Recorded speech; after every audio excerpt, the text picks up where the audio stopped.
Welcome to the Lead Pedal Podcast with your host, Bruce Outridge, where he talks all things trucking. Now let's get rolling.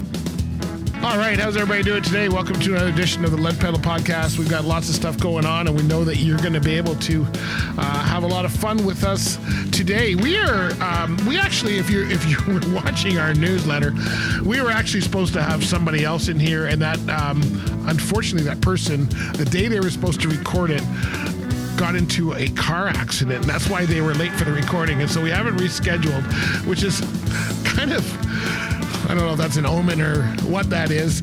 Anyway, today we are going to take a tour through the Bison Terminal, and we've been talking about culture all month, and we are going to continue talking about that, but from a maintenance standpoint. We're going to talk with Mike Gomes today, and we also have Mr. Maverick Batth is going to take us on a little tour of he took me on a tour of the Mississauga terminal. Pretty cool, to say the least. And while we're talking about Bison, let me just tell you about how they support their drivers. That's right, they have fleet support. Now, what is fleet support? Fleet support means 24/7 life support for drivers and owner-operators, allowing you to work on your miles. So if you're having issues with customs or customer or anything like that, there's somebody for you to call 24 hours a day, 7 days a week, which gives you the comfort to know that you've got somebody behind you that is working for you. They also offer app-based solutions to make every trip as smooth as possible. They've got in-yard trailer location, trip rating, digital paperwork. If you've ever driven around a drop yard and looking for a trailer in and out, isn't it nice to know that there's an app that tells you exactly where it is? I would love that myself. Anyway, they've got the state-of-the-art equipment, Freightliners, Volvos, and you're going to hear in this episode now Peterbilts. That really impressed me because I'm a Peterbilt guy. So Bison drivers enjoy the safest and most comfortable tractors on the road with integrated powertrains, fully automatic transmissions. All the trucks come equipped with the latest safety features, Detroit Assurance and Volvo Active Driver Assist platforms, and so you're going to be safe on the road. The Peterbilts have the same stuff. They have all the same stuff. And we're going to find out why they started buying Peterbilts, because there's a culture change right there that I never saw Peterbilts before, but I'm excited to get into this. So let's start off with a little tour of the facilities by our friend Mr. Maverick Batth, just to show you some of the stuff they have at Bison Transport. They have this at most of their terminals. This is their Mississauga terminal, and this is going to be pretty great. Let's go have a check it out.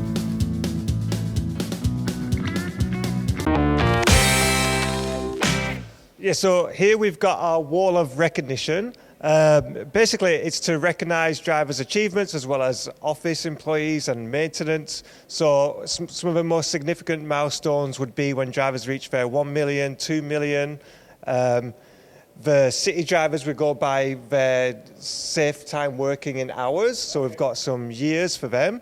And then office-wise, we also have our star awards for people who have helped hit significant achievements within the business and help us moving forward. So yeah, it's just usually present an award, and then we have the driver come here, and yeah, it's a nice way of keeping track of the progress for our terminal. So this is just the Mississauga terminal. So every terminal, whether it's Winnipeg, Calgary, they've all got one of these boards. And then we also have a TV that recognises, for example, our drivers of the month. It's just a nice way of presenting, showing, and keeping track of everything. All right, so we got Jim here for the office staff and the drivers. It's attached to the locker room here.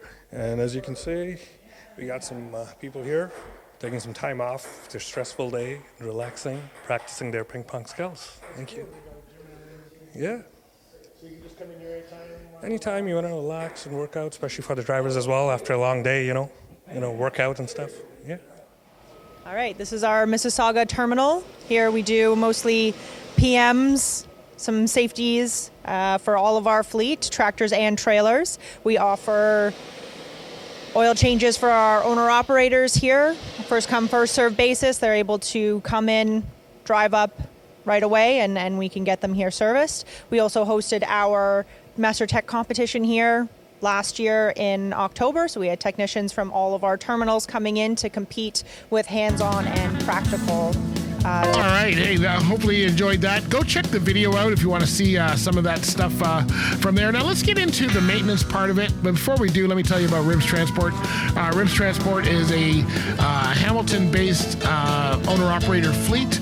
They haul flatbed, steel, that kind of stuff. They're looking for owner-operators, so if that's you, check them out at rimstransport.com. They certainly have their stuff there. Okay, so we are going to talk with Mike Gomes now. Mike is the VP of Maintenance. Had a chance to talk with him at the Mississauga terminal and telling me about why they're buying Peterbilts. Pretty cool stuff. Let's get on to the interview with Mike, shall we? Enjoy. The camera. All right, everybody. I've got Mike Gomes here, Vice President of Maintenance with Bison Transport. We're at the Mississauga terminal. Welcome to the show, Mike. Thank you very much, Bruce. Nice to be here. Yeah, so give us an idea of your role. Tell us your daily, what does the VP of Maintenance do? Just VP stuff, or like how does that work? What do you do? So my overall responsibility is for all of our maintenance activities across Bison Canada and Bison US. Yeah. So looking after all of our day-to-day preventative maintenance programs. Right. So all of our shops, all of our acquisitions, so trailer tractor acquisitions. That's well got to be a big job for you. Holy smokes. A lot going on. Fortunately, I have a great team working with me, Bruce, that help us cover off everything that needs to be done. Wow. Moving parts. Yeah. I can't imagine on a fleet your size, just the trailers alone, never mind the trucks and all of that kind of stuff, right? So yeah, when you look at, we have, you're absolutely right. And it's not just a dry van type trailer. We have the refrigerated units. Right. We have the heated units. We have some specialty units in our agricultural division. Yeah. So a lot of different pieces. So it makes it fun. It makes for fun. How did you start out in transportation? Did you start out in the mechanic role like most people? I started out, use this joke quite often, as a petroleum transfer engineer. Oh, really? Yeah, I was pumping gas at the local... That's what I was doing. Mine was a FINA. Texaco and FINA are the two that I had. They're not even in business anymore. I was a VP that became Texaco Petro-K, but it was a part of the Mack truck dealership. Oh, okay. In our neighborhood. So from high school, I took that 1 year off. Yeah. And decided to continue working at the dealership and became a mechanic. Wow. And how long have you been with Bison? What's your tenure Bison, here? actually, you know what? This week is 8 years. 8 years. Well, congratulations. Anything over 5 is like a giant champion thing going on, right? So that's cool. So now, so maintenance, we were talking a little bit. You've got some great programs for owner operators. We'll get into that. What's hot in the seat here? What's in the garage? What is making you guys your hair curl? I was gonna say hair curl just fine. Like is it still hard getting parts? I know in the pandemic it was hard getting parts. New equipment, is that still a challenge nowadays? Or you know what, Bruce, we're finally starting to see some relief in those areas. Okay. Parts, there are some certain parts that we'll see some pressure on, but very limited compared to what it was during the pandemic. Right. Yeah. So that's a positive note there. Equipment, similar situation. Yep. Trailers, tractors, both availability is much better. Okay, and I hear you're getting into the large cars. I call it large. I'm a Peterbilt guy, so I got to call it large car. But I mean, I've driven my share of Freightliners and Volvos. They're all great trucks as well. But why change? Just different purchasing power that way, or? You know, it's a good opportunity. When we did an acquisition in the U.S., they had a large Peterbilt fleet. Okay. The fleet was Peterbilt. Had great success with it. Reintroduced to the Peterbilt family, and talking to them over the last couple of years, and the opportunity arose to bring some units into the Canadian side. So we've got 60 units today. Wow. Just onboarded, and more coming this year. And very pleased so far. Very early days with them. Yeah. But very pleased with their performance. Does it change who you get hired? Does that attract that? I call us the experienced group. I drove for 25 years, so we love Peterbilts. It's amazing how many people will either want a Volvo or not drive a Volvo. There's two different crowds, right? So no, absolutely. There's always the preference. Out there. I find that. Talk to many of our drivers, and a lot of, like you said, the Volvo is a very popular unit. The Freightliner, which we have many of. But the Peterbilts, when we did start bringing them in, we brought them all into the Ontario market. Right. And there was a lot of excitement around the drivers. We had a parked out front. They are a nice-looking unit. They have a nice big bunk on them, so it gives that driver that little bit of extra elbow room. And we spec them very well. So our feedback from the drivers is they really enjoy the truck. So, Will those trucks become owner-operator truck? If someone's moving up through the fleet, they're here as a driver and they've decided they want to become an owner-operator, and I think you guys have a program that helps them with that. Would they buy one of your trucks? Is that how they would transition through the fleet, or would they have to go and buy something different? No, absolutely. There is opportunity with every one of our trucks. Our first right of refusal is if we have an owner-operator that is looking for a vehicle and wants to keep it on with Bison Transport.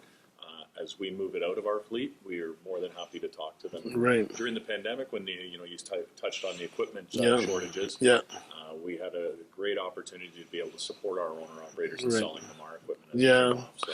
It must make them feel good knowing the maintenance. Like, I mean, you guys, I don't see Bison trucks broken down. I see a lot of them. I never seen them broken down. So obviously your maintenance is working because we don't see them on the side of the road. Yeah, we take a different approach with our maintenance in the sense that we do buy all the extended warranties. Right. And what it does is it gives that driver that peace of mind when they're over the road. There's not going to be a discussion of you need to go here, you need to go there. We're going to go to the dealer. There's not going to be a delay in getting that repair completed. So that's an investment that we choose to make, and it's been very successful for us in getting units turned around, maintained to original equipment specifications, as well as our in-house maintenance program that supports that. As you said, it's always nice to be able to say, but it is first class. First class here. The teams out in the shops, everybody takes it and owns it.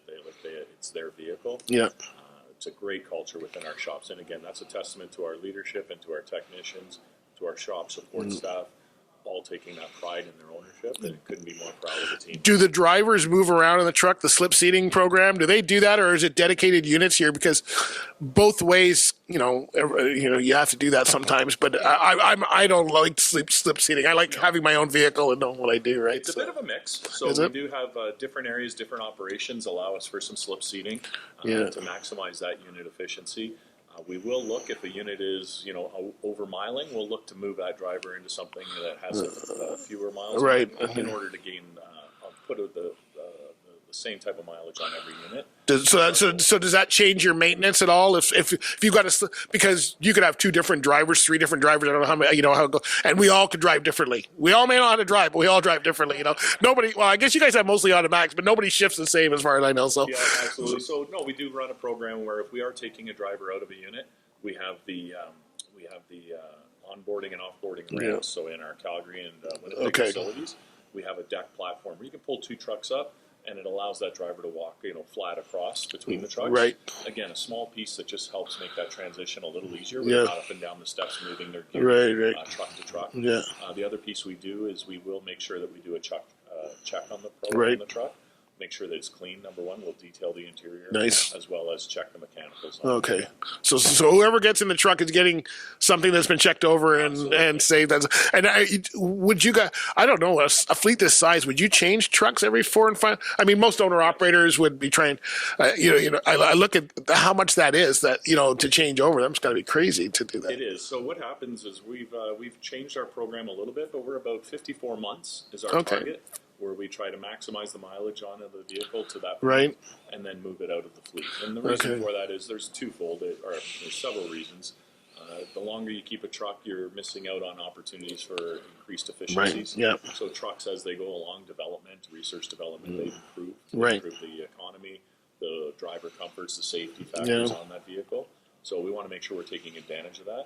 At the same time, too, our life cycle, we want to make sure that we're maximizing the economic return on that vehicle. So we find that 54 months is about our sweet spot. What kind of safety stuff are you getting included in the truck now? I mean, I know there's all kinds of bells and whistles, and some, I know in my truck, I turn half of them off because they just seem to always be blinking and carrying on, but there's got to be a lot of stuff in the trucks I stopped driving 2006, and probably the truck I was driving at the time might have been about a 2004 Freightliner Columbia, I think is what we had, and that was for a chemical company. So that's the last new truck that I've had, and that's 2004, and we're in 24 now. So there's got to be some crazy stuff in the trucks nowadays. They've come a long way.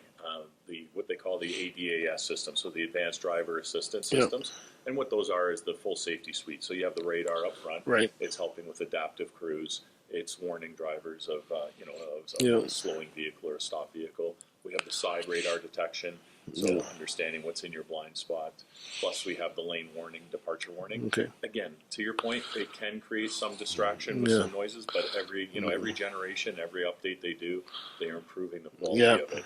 And the idea here is that these are supplemental systems. Nothing replaces the professional driver. Yeah. But if we can help make that job a little easier and help protect them as they're going down the road, that is our goal. Oh, wow. Wow, that's good. Well, it's good to have. So some of the owner-operators have programs available. Tell us about some. I know there's always tires. Yeah. What other programs? I talked with Robin Zhu, I think about a year or so ago, and he was in charge of your fuel program and had some great insights there. So what should drivers or owner-operators be looking at as far as the maintenance side that they can take advantage? Because everything's gone up. Eggs, bread, tires, whatever it is, right? So they should be looking at these programs, I think, and revisiting them. Absolutely, Bruce. And, my biggest thing that I would say to our owner-operators is make sure that they have that relationship with the shop that they're working with in the city they're stationed in. So in the Mississauga location, working with Katie, Julie Street, who's here on the parts side to help them out, to support them. Our goal is that if we can't get them into our shop, is at least to have some opportunity to have that relationship with the local vendors to make sure that they're getting the best pricing available. You touch on tires.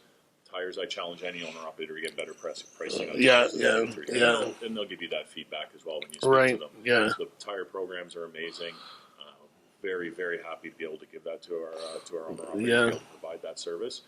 But at the very minimum, if they have any questions about some repairs they're having done at their own facilities and they're not sure of, please come talk to our team. We're here to help. If we can't get into our shop, like I said, at least we have that expertise available to be able to, help them walk through any repairs they're having, any major problems. How do you handle stuff like maintenance schedules? Again, I'm going back to my old days of every 15,000 we're going to change the oil. I'm sure that we're not even doing that anymore. But what does the maintenance schedule look like on a new truck nowadays? Do you handle that for the drivers? Do the drivers have? I've always told drivers, I said, you may not have to be the one bringing it in, but you should know so you can be telling dispatch, my truck's due. Right. Can we schedule it while I'm off? So you're not sitting, time is money. What kind of, what's your idea of your program nowadays for drivers? That's a great question. And we take that in-house, so we manage that for the driver. All we ask the driver to do is tell us when there's an issue going on with the vehicle through, proper pre and post-trip inspections. Share that information with us. But when it comes to the preventative maintenance, we're going to reach out to that driver. Okay. We have a planning team that plans all of our shops. Right. So they're looking at the schedules, telematics, everything, the information being transmitted from the vehicle helps us track all of that. Right. Real time. So we'll reach out to the driver and arrange it as you mentioned on when is your next reset? Yeah. Where are you going to be? And we try to accommodate that as best as possible. That's great because that's nothing worse than sitting in a shop as a driver. Drivers want to go. Mechanics don't mind the shop, but drivers want to go. So, that's great. Sounds like a great program. When you guys sell your trucks, does it go to a certain dealer? Like if I wanted to, we just discussed how good your program is. If I want to go and buy that truck, is there a certain dealer? Would I reach out to Bison and say, hey, next time you're letting go of trucks, I'm interested in one. I know your owner operators might have a first option there, but. Absolutely. So if an owner operator is looking to replace their vehicle and is interested in one of our units, please come and talk to myself, any one of our managers. And we'll look at what's available, and they can inspect the unit, have a look at it, review the maintenance with our team as well, and they would have first right of refusal. If they're going to keep that vehicle on with Bison, we're more than happy to sell them at a fair rate. Right. The trucks themselves, we do sell them back to the dealerships. Okay. So if you're an outside vendor looking at trucks, you'll see our trucks, the old gold ones you'd see parked around. As they come out of the fleet, our trucks will go back to Freightliner and Peterbilt. Okay, so that's where they would go if they're not part of your fleet already. Yeah, that's important because everybody's looking for a good truck, especially if you're starting out and you're becoming an owner operator and you're going, where do I get a decent truck? And we're always saying buy used to start off with, until you get your feet wet. I'd want to know one that's been maintained well for the last 4 years and detailed and all of that. So makes. Our group, we do, like I said, first right refusal is to our owner operators. And we will always be able to provide them equipment if they so choose. Good. Anything else we got to tell these guys before we knock this out? Maintain your vehicles.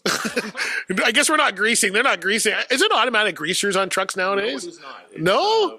We still got to grow. There is so few grease fittings on a vehicle today. So is that right, eh? And if you need grease, we provide it all in our shops. Okay. Sure. And like I said, my biggest thing to our drivers is we'll introduce ourselves at driver orientation. Yeah. But please don't hesitate to develop that relationship with your local shops. Yeah. We are here to serve and to help you. So that's the biggest message I'd like to get out to the drivers. How are the drivers doing with the codes? I mean, things on the dash blink, and I had to look in my truck, and I've had it for 3 years. I go, what is that one? I haven't seen that one before. And you know what? Over the years, they've gotten much better. And we Yeah. talked about that a little earlier. Yeah. The technology advances every release they Yeah. come with, and we're programming the units as we go along. But they're trying to mitigate some of those codes, trying to lessen the amount of information being thrown at the driver, Right. and keeping that in the background. So Okay. only severe instance, severe codes will come up, Right. and then the driver it will require the driver to action, but we're getting that code as well. Okay. So when the driver calls into our over-the-road team, they're looking at the same information that the driver has, Yeah. and offering the best assistance that we can. What about lights? I know in the old days they used to give you a package. All the trailers were the same, and so that you could repair the light on the side of the road and not wait for. They still do stuff like that, or You know what, am I just showing my age? All our lights are LEDs. Okay. So we do see a very limited number of failures. Yeah, that have yeah. an extremely long life. Right. So our goal is that during a pre and post trip, the ability, if they do see a light out, if they happen to come across one, just drop by the shop. And we'll get that Okay. one. And you have shops all over? Like I know you have a lot of terminals, but I don't know where they all are. Yeah, but we have shops right across the country, Okay. so lined up with our network, as well as Okay. our U.S. shops are available to all of our drivers. all right, and they can pull in wherever. Oh, okay. All right. Well, you guys, that's a whole other. The amount of companies you have is a whole other thing. Mike, thanks for your time today. I appreciate it, buddy. Bruce, thank you so much. That was awesome. That was awesome. Yeah. Here. All right, that was a good interview with Mike. Hopefully you got some good information there. So if you're looking for culture and you're wondering about how they have a safety culture, it's not just the safety department, it's not just the drivers, it's maintenance, it's the whole team in operations. That's what makes Bison one of the safest fleets out there on the road. And you know where you can go to get training if you're a heavy G, or you just want to make sure you've got a great driver profile? Driver Verified is where I would send you. Now, Driver Verified is actually kind of, think of it like an online resume where you can keep your profile up to date. You can put all of your records. They're all verified. People can find you if you're looking for a job. If you want to, somebody might come across your profile because there's a searchable component to it. But it's also a great way to keep up. Now, if you are somebody who may want to get into trucking and maybe you're a landscaper or a tow truck driver or something, Driver Verified just introduced their Heavy G course. And that Heavy G course allows you to learn to drive properly with a trailer on the back, but maybe you're not licensed for a D or an A, and maybe that's coming down the road. So check out driververified.com. Lots of stuff going on over there. Big thank you to the team at Bison for having me out. We were there for probably about most of the day, I guess, and really had a good time with everybody. Was treated like gold, always the way when I go to a Bison terminal, and really enjoyed that. If you missed the interview I had with Jack Fielding yesterday on episode number 1198, go check that out because we had a really good chat, which will give you the long-term perspective of somebody who's been there for a while. All right, we'll talk to you guys later. Be good out there. Be safe. Bye for now. This has been another episode of the Lead Pedal Podcast. For more information or to subscribe to the podcast, visit theleadpedalpodcast.com and be sure to follow the podcast on Facebook and Twitter.